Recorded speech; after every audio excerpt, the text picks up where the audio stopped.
తీయండి అమ్మ ఒకసారి తీసి చూపించండి. ఇప్పుడే నేను చూసాను. వైఎస్ఆర్సీపీ అఫీషియల్ పేజ్ ఒకటి, వైఎస్ఆర్సీపీ అఫీషియల్ పేజ్ లో హోం మంత్రి అనిత భోజనంలో బొద్దింక. అనిత ఎక్కడ తిన్నది, ఎక్కడొచ్చింది బొద్దింక? ఈడగానే వచ్చి చూసాడా? ఇందులోని బీసీ హాస్టల్ భోజనం చేస్తుండగా బొద్దింక రావడంతో సిగ్గుతో నవ్విన ఏపీ హోంమంత్రి. ఇది మొహాలు తాగడం ఏం పరిస్థితి అండి ఇది? గురుకుల బాలిక హాస్టల్లో హోంమంత్రి అనిత వడ్డించిన భోజనంలో బొద్దింక. నేను వడ్డించిన భోజనం తేడా గమనించండి. దానికి విద్యా వ్యవస్థకి అంటే వీళ్ళు ఇన్ని అంటే అనిత తింటుంటూ అన్నంలో పురుగు ఒక్కసారికి షాక్. అసలు ఇలాంటి పదాలు చూస్తా ఉంటే ఎవరైనా ఏమనుకుంటారంటే, నేను ఎందుకు ఈ చిన్న విషయానికి కూడా ప్రెస్ ముందుకు రావాల్సి వచ్చింది అంటే, చిన్న పామునైనా పెద్ద గరదలో కొట్టాలి. పాము పామే, దాంట్లో విషయం ఉంటూనే ఉంది. సో వీళ్ళు ఏదైతే ప్రచారం చేస్తున్నారో ఆ ప్రచారానికి నేను అడ్డుగట్ట వేయకపోతే అదే నిజమని ప్రజల భ్రమలో కూడా ఉంటారు. నేను వెళ్ళిన తర్వాత ఆ భోజనంలో ఆ నాణ్యత తగ్గింది.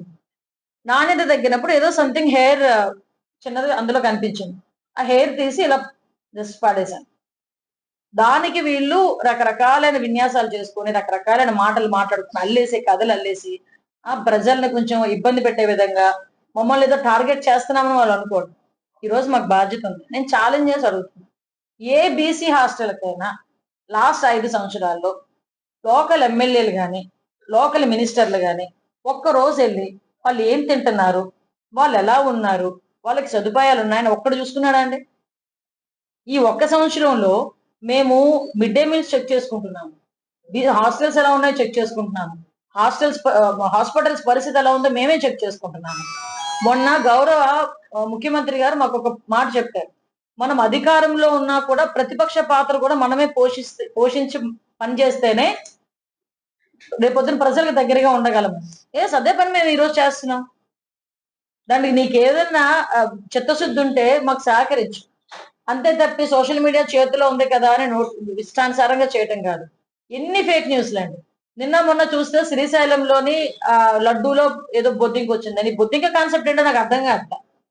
లడ్డూలో బొద్దింక వచ్చిందని నిన్నంతా ప్రచారం చేసి నానా యాగి చేయడం జరిగింది.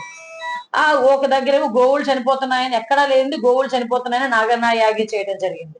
అంటే ఓవరాల్ గా చెప్పాలంటే అంటే ప్రభుత్వాన్ని ఏదో రకంగా భ్రష్టు పట్టించాలి, ప్రభుత్వం మీద ఏదో రకంగా బురద వేయాలి అన్న ఆలోచన తప్పించి అంతకుమించి ఏం కాదు. ఒకటి మాత్రం చెప్తున్నానండి, మేం చిత్తశుద్ధితో ఉన్నాం. మేం ప్రజల పక్షాన ఉండి పోరాటం చేస్తున్నాం. ప్రజల పక్షాన ఉండి ప్రజలకు న్యాయం జరిగేటట్టుగా మేము ఈ రోజు పనిచేస్తున్నాం.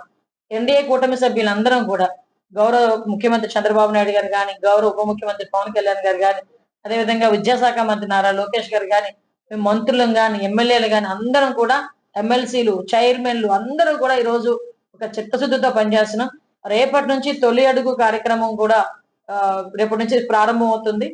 గౌరవ ముఖ్యమంత్రి గారి ఆదేశాల మేరకు తెలుగుదేశం పార్టీ తరఫున ఈ రోజు వరకు ఈ 1 ఇయర్ కాలంలో నియోజకవర్గాల్లో ప్రతి ఇంటింటికి వెళ్ళి ఆ ఇంట్లోని మేము చేసిన సంక్షేమ కార్యక్రమాలు అవన్నీ కూడా చెప్తూ వాళ్ళకి ఇంకా ఏం కావాలన్నది కూడా మేము తీసుకొని డిజిటలైజ్ చేసి మేము ఈ రోజు బయటకు తీసుకొచ్చే పరిస్థితి.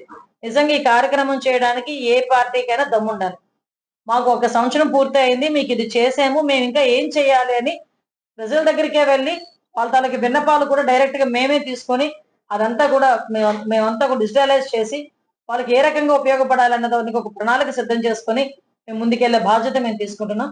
రేపటి నుంచి జరగబోయే తొలి అడుగు కార్యక్రమం నాకు బాగా సెంటిమెంట్. మా సీతారాంపురం గ్రామం పాయకరావుపేట మండలంలో నా ఎలక్షన్ క్యాన్వాసింగ్ కూడా మోస్ట్లీ ఆ ఊరు నుంచి మా ఉరుకొట్ల వెంకటరమణ గారి ఇంటి నుంచే స్టార్ట్ అవుతుంది. సో రేపు తొలి అడుగు కార్యక్రమం కూడా మన సీతారాంపురం విలేజ్, పాయకరావుపేట మండలం సీతారాంపురం విలేజ్ నుంచి మేము స్టార్ట్ చేస్తాం.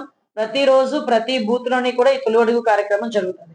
రోజుకి కంపల్సరీగా ప్రతి ఇంటి 50 నుంచి 100 ఇంట్లకి మా నాయకులు, మా కేఎస్ఎస్లు, అదేవిధంగా మా బూత్ ఇన్ఛార్జెస్ అందరూ కూడా వెళ్తారు. వెళ్ళి ప్రజల కష్ట సుఖాలు అంటే వాళ్ళు ఏ రకంగా ఉన్నారు, వాళ్ళు ఆనందంగా ఉన్నారా, వాళ్ళకి ఏమైనా ఇబ్బందులు ఉన్నాయి, అవన్నీ కూడా కనుక్కొని మాకు 1 మంత్ తర్వాత అవన్నీ కూడా మాకు డిస్క్లోజ్ అవుతాయి. ఈ కార్యక్రమానికి కూడా ప్రజలందరూ కూడా సహకరించాల్సిందిగా, ముఖ్యంగా మా పత్రికా సోదరులకు సహకరించాల్సిందిగా కోరుకుంటున్నాను.